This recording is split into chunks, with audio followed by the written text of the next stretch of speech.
Hi, welcome to Washington Square News. This is Op-Ed Live. I'm joined by opinion editor Christina Colburn and staff writer Matthew Tesler to talk about voting, specifically student voting. Right. Student voting is always low. The rates of students going out to the polls is never as high as it should be. And that's especially the case in midterm elections. I mean, there's been that rock the vote hashtag turn out for what campaign. And it's caused some traction, but it's still unlikely to make a huge impact. I mean, right, and the hashtag Turn Out For What video is a product of Rock the Vote, I believe, which is a nonprofit, nonpartisan organization Yes. since 1990, been trying to help young people exercise political power and amplify their political voices via voting and civic participation. So in the video, Lil Jon, who is of course a number of celebrities, Lil Jon being one of them, talked about marijuana legalization. Linda Dunham talked about reproductive rights. Darren Criss talked about education. Fred Armisen, environmental issues and climate change. And although I don't think the video is enough on its own to cure young people's political apathy, I believe it's a good start, and any intention to help young people head to the ballot is a great initiative. yeah, you're very much. I mean, and that's what's so important to remember about that video. Even though it's reminding you to vote, it's also reminding you that there's so many issues at stake. Just because it's a midterm election doesn't mean that it's less important. And if anything, it's more important. I mean, healthcare, which they've tried to repeal, the Republicans being they, The economy. 40-something times. Yeah, I mean, if the control of the Senate goes a different direction, maybe it might be repealed. Or a different outcome. Something to really consider for students. Right.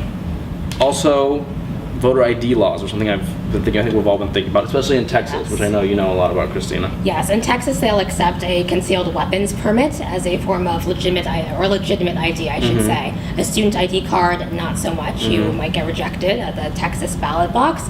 But essentially the voter ID laws started when the Supreme Court saw or heard the case, 2013 case Shelby County v. Holder, which led to striking down a key portion of the Voting Rights Act.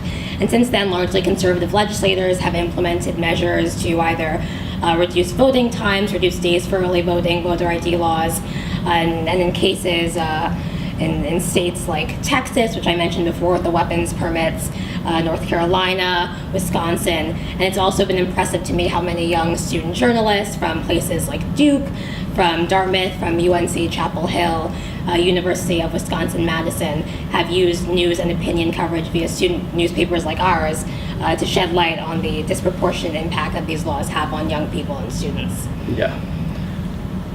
Exactly. There's one of the big issues, or it seems like it's a big issue, though maybe it isn't, has been Ebola, especially in New York. Do you think it'll have an effect on any of the races, specifically maybe the gubernatorial race, the Cuomo-Rob Astorino race? No, I mean, so now we have one person with Ebola who's in heavy quarantine, intense quarantine in Bellevue Hospital. And then, right after that happened, you had de Blasio, who came out at the press conference. He said, don't really worry, it's not going to be that bad. Just one person, just be careful.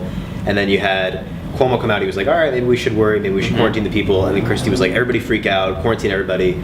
And then people weren't very happy about that. The federal government came and said that that's probably not going to be very necessary. And the nurse threatened to sue the government to stop them from quarantining her. So I really don't think that it's going to have a huge effect, especially because Rob Astorino is so far behind Cuomo. Yeah. But I think that it's still an issue to be aware of. Well, it's sad. I mean, the Ebola crisis comes at a good time for politicians wanting to not talk about the real issues. Yeah. And it's a great distraction. I mean, people seem to forget, or at least voting turnout numbers suggest that people forget that this election really matters in terms of the economy and healthcare again.